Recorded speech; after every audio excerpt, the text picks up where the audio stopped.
We wish everybody in the community all the best.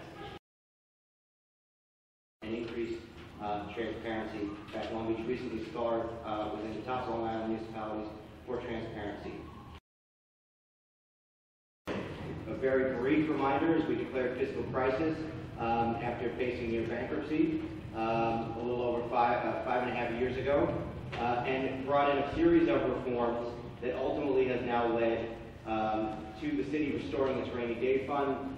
I think 2 years ago in this hearing, I was proud to report that the city is back in the black. We now have a $24.2 million turnaround in our fund balance. This year, currently looking at a fund balance of approximately $9.4 million, which we are judiciously using to pay for the previous administration's deficit. Looking forward, we have to continue implementing our long-term fiscal policy, right? Protecting our fund balance and a variety of things. The City Council adopted a long-term financial plan in 2013 with 6 tenets. Number 1, structurally sound balanced budgeting. Number 2, diversifying and increasing revenues. Number 3, right-sizing the workforce. Number 4, management, accountability, and efficiency. Number 5, instituting and enhancing internal financial controls. And that leads us to number 6, stabilization of taxes, which we'll discuss in a few moments.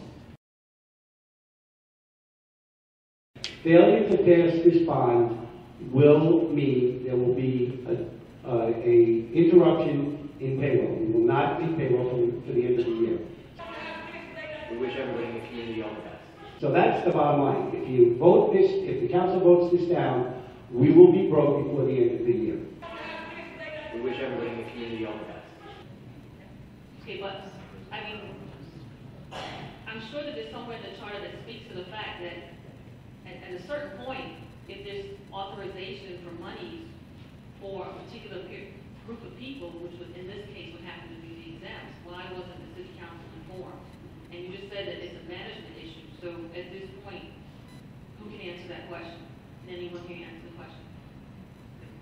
The only people who can answer that question is the management team that actually paid it out, and they're no longer here. We wish everybody in the community all the best.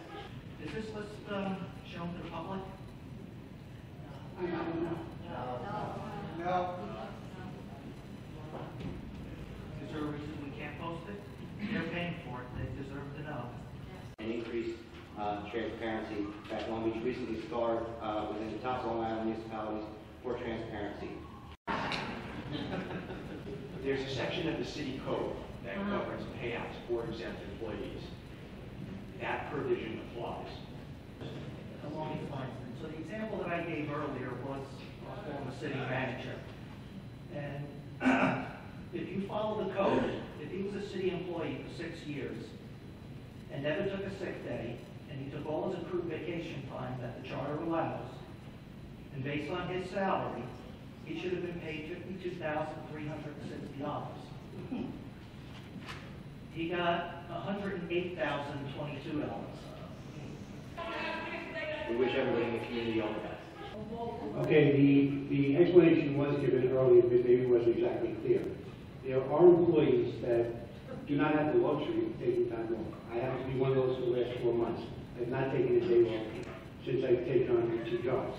So should I be penalized when I separate for not having to take time off? And when you're calculating that, you're using the 50-day maximum formula. I can tell you, as a matter of course, Jack had way more than 50 days of vacation time, or whatever bank you're talking about, just by virtue of the fact that I was appointed as acting city manager, so I had to be noticed whenever he was leaving town or taking vacation, and I think there were 3 vacations he took in the 6 years. So that number is way skewed. Okay, so the city... There's a section of the city code that governs payouts for exempt employees. That provision applies. Charter does not allow an exempt employee to get comp time. It is clear.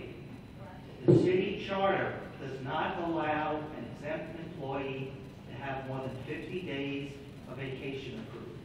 If he was paid out at a higher rate, then the city charter was violated. Number 4, management, accountability, and efficiency. We wish everybody in the community all the best. Failure to pass this bond will mean there will be a interruption in payroll. We will not be payroll for the end of the year. We wish everybody in the community all the best.